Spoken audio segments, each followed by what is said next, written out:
गरीब का जादुई कुल्हड़। चंदू एक कुम्हार था। वो मिट्टी के बहुत ही खूबसूरत बर्तन बनाया करता था। खासकर उसके हाथ के बने कुल्हड़ बहुत ही अच्छे हुआ करते थे। उनमें पानी पीकर बहुत ही शीतलता मिलती थी और उनमें रखी चाय और दूध भी बहुत स्वादिष्ट लगता था। चंदू का काम सही चल रहा था। उसके कुल्हड़ों की बहुत बिक्री हुआ करती थी। लेकिन समय के साथ साथ सब बदल गया। अब लगभग सभी दुकानदार कागज और प्लास्टिक के डिस्पोजेबल कप का इस्तेमाल करने लगे, जो कि कुल्हड़ों के मुकाबले में काफ़ी सस्ते हुआ करते थे। इस तरह चंदू के काम पर बहुत असर पड़ा। अब वो अपना गुजारा बहुत मुश्किल से कर पाता था।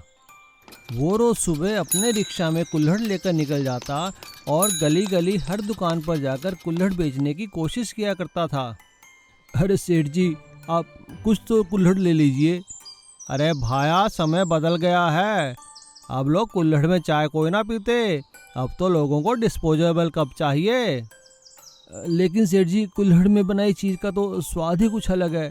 अरे अच्छा ठीक है भाया, दे दे 10-20 कुल्हड़। इस तरह वो बड़ी मुश्किल से दिन के बहुत कम कुल्हड़ बेच पाया करता था। एक दिन वो दुखी होकर थका हारा एक पेड़ के नीचे आराम करने लगा। तभी वहाँ पर एक बुढ़िया आई और उसने उससे कहा, अरे बेटा, बहुत प्यास लगी है, थोड़ा पानी पिला दो। हाँ अम्मा, ये लो पानी पी लो। और चंदू ने कुल्हड़ में पानी भरकर उस बुढ़िया को पीने को दे दिया। पानी पीने के बाद उस बुढ़िया ने कहा, अरे वाह बेटा, शुक्रिया। बहुत भूख लगी है बेटा, कुछ खाने को भी मिल सकता है क्या?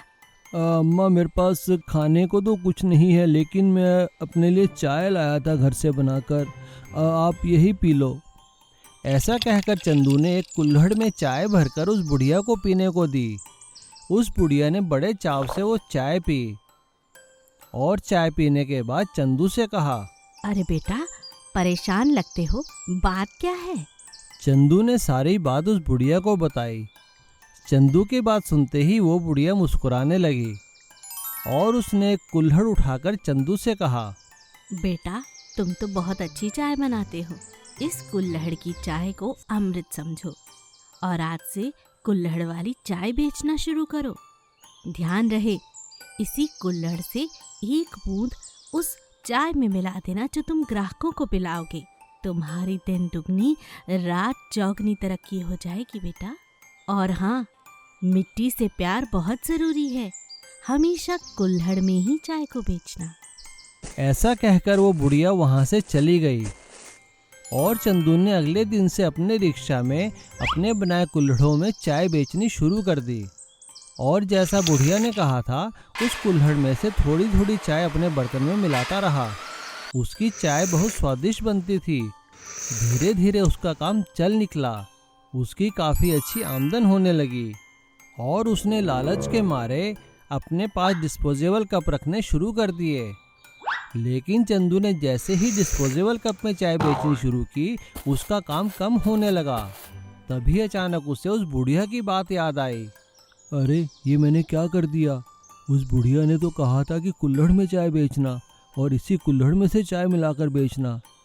अब चंदू को अपनी गलती का एहसास हो चुका था और उसने अगले दिन से फिर से कुल्हड़ में चाय बनाकर बेचना शुरू कर दी और उसका काम फिर से चल निकला। और अब उसने कसम खा ली कि वो हमेशा कुल्हड़ का ही इस्तेमाल करेगा। इस तरह से जादुई कुल्हड़ ने चंदू की किस्मत ही बदल दी। Train restaurant. Shyam Prasad ji railway में कैटरिंग का काम देखा करते थे। वो रेल के अंदर खाने पीने की पूरी व्यवस्था की निगरानी किया करते थे और काफ़ी अच्छा खाना भी बनाया करते थे। उनके बनाए खाने की सभी यात्री प्रशंसा किया करते थे। अरे भाई वेटर, सुनना जरा। अजी साहब बोलिए। अरे भैया, कौन से कैटरर हैं तुम्हारे रेलवे में? इतना स्वादिष्ट खाना तो हमने इतने सालों से कभी नहीं खाया। लगता है साहब आप इस ट्रेन में पहली बार जा रहे हैं। हमारी इस ट्रेन में तो श्याम प्रसाद जी काफ़ी समय से काम करते हैं और इस ट्रेन में तो लोग आते ही खाना खाने हैं। हाँ भाई, सही कह रहे हो, मान गए। अब भाई हमें मिलवाओ जरा श्याम प्रसाद जी से। उस ट्रेन यात्री की रिक्वेस्ट पर श्याम प्रसाद जी उनसे मिलते हैं। आपकी तारीफ का बहुत बहुत शुक्रिया जनाब।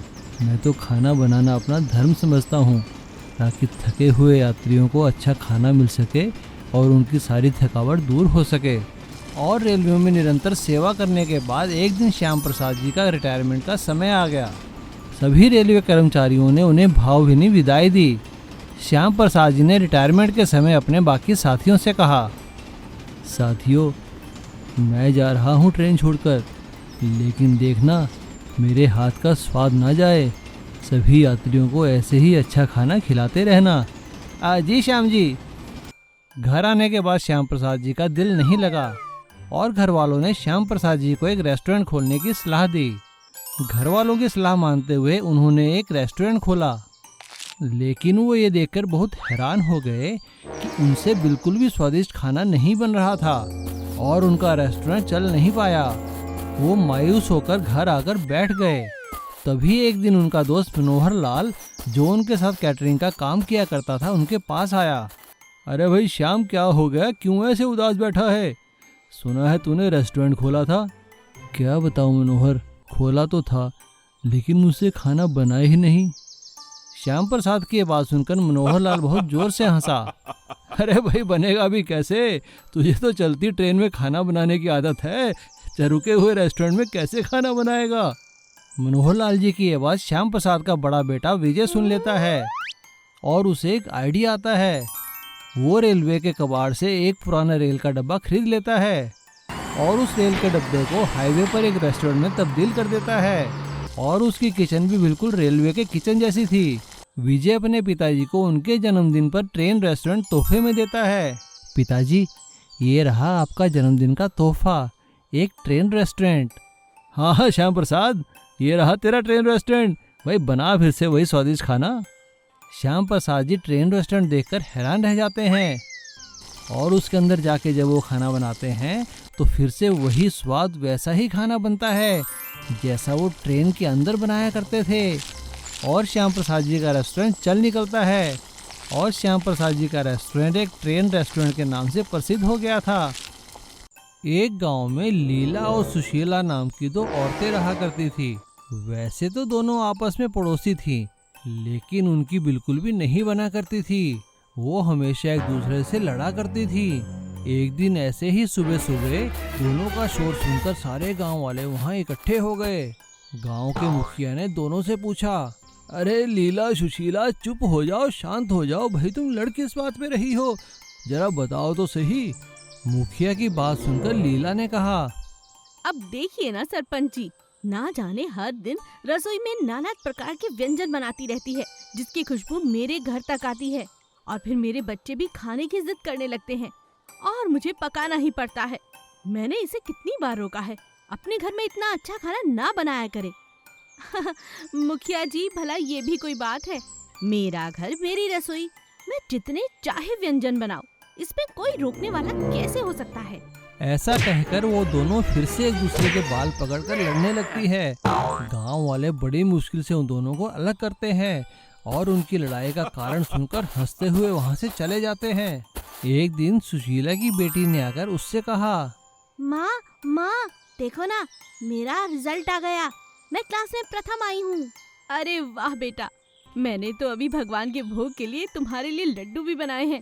जाओ जाकर भगवान को भोग लगाओ। मैं अभी खेतों से तुम्हारे पिताजी के पास से आती हूँ और उसके बाद मिलकर हम पूरे गांव में लड्डू बांटेंगे। माँ, मैं भी तुम्हारे साथ चलूँ खेतों में पिताजी के पास? ये अच्छी खबर मैं खुद पिताजी को देना चाहती हूँ। ऐसा कहकर दोनों माँ बेटी खेतों की ओर चली जाती हैं।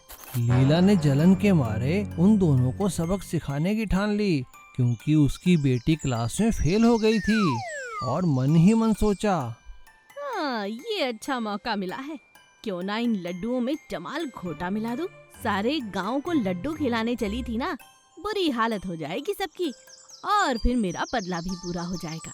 और मौका पाकर लीला सारे लड्डुओं में जमाल घोटा मिला देती है। सुशीला अपनी बेटी के साथ वापस आकर जब सारे लड्डू गांव में बांटने जा रही थी तो सबसे पहले उसे लीला के पति और उसके बच्चे मिलते हैं।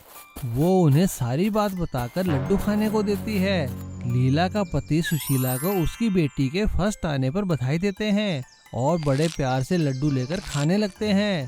तभी वहाँ पर एक सांड आ जाता है और उन्हें टक्कर मारता हुआ वहां से चला जाता है। सारे लड्डू नीचे गिरकर खराब हो जाते हैं।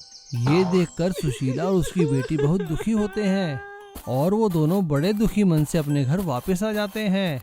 और इधर जैसे ही लीला का पति और बच्चे घर पहुंचते हैं, थोड़ी देर में उनकी तबीयत खराब हो जाती है। अरे अरे अरे, ऐसा क्या खा लिया आपने जो आप दोनों की इतनी तबीयत खराब हो गई है? अरे कुछ नहीं भगवान, वो रास्ते में सुशीला मिली थी और उसने अपनी बच्ची की फर्स्ट आने की खुशी में बस मिठाई दी थी हमें खाने को। उनकी बात सुनकर लीला अपना सिर पकड़ लेती है और अपने पति और बच्चों को तुरंत हॉस्पिटल ले जाती है, जहां उनका इलाज किया जाता है और वो ठीक होकर घर वापस आ जाते हैं। अब लीला को अपनी गलती का एहसास हो चुका था और वो जाकर सुशीला से माफ़ी मांगती है और उससे गले लग जाती है। अब लीला और सुशीला बहुत अच्छी सहेलियां बन चुकी थी और मिलजुल कर रहने लगी थी।